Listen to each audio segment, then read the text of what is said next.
wasiirka wasaaradda ganacsiga iyo maalgashiga Soomaaliland Muuse Qaasim ayaa maanta kulan la qaatay gudida dabagalka hantida qaranka ee golaha wakiilada Soomaaliland. Kulankan oo ay saxaafadu dibad joog ka ah markuu kulankaasi soo dhamaaday waxaa saxaafada la hadlay wasiirka wasaaradda ganacsiga Soomaaliland isagoo ka warbixiyay waxa ay ka wada hadleen isaga iyo gudidu. Hadalada wasiirkana waxaa kamid ahaa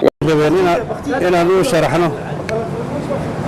miisaaniyada sida ay baxaan iyo tirooyinka shaqaalaha iyo inaan toy kharashaadka kale ee ku baxa wasaaradda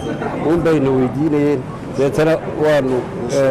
iyo shuruucdii wixii naga qabyaa xagga baanka xagga baarlamaanka marka runtii waanu isla jeexjeexnay waanu isla garanay inay shuruucdaasi inay habsaabteen waanu isla garanay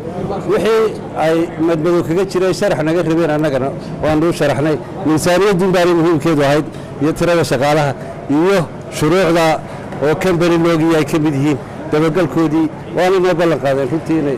ka hawlgeli doonaan waxaa isaguna dhanka kale ka hadlay kulankan ay wasiirka iyo gudida dabagalka hantida qaranku yeesheen gudoomiye ku-xigeenka gudida dabagalka hantida qaranka ee golaha wakiilada Cabdiqaadir Jaamac isagoona ka warbixiyay sheegayna inuu isfahan dhex maray iyaga iyo wasiirka isagoo arrimahaasi ka warbixinayna waxa uu yiri hantida qaranku mas'uuliyadda qaranka way yeedhaan sababaha ugu yeedhaan wax weeye waa wada shaqayn naga dhaxayso dastuuriya sababahaas aan ugu yeedhnay runtii wax badan baan iska waraysanay haday ahaan lahayd xagga shaqaalaha haday ahaan lahayd xagga miisaaniyadiisa wax walba waa naga qanciyay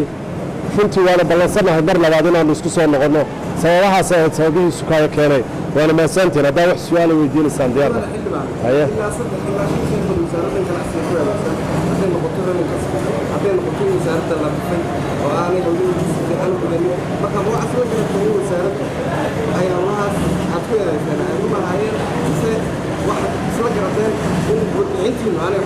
horta markii horeba idinkaa waxaan buunbuuniya qaadqaaday moogta wasaaradaha anagu cid aanu wax ku sheegnay iyo cid aanu diray midna ma jirin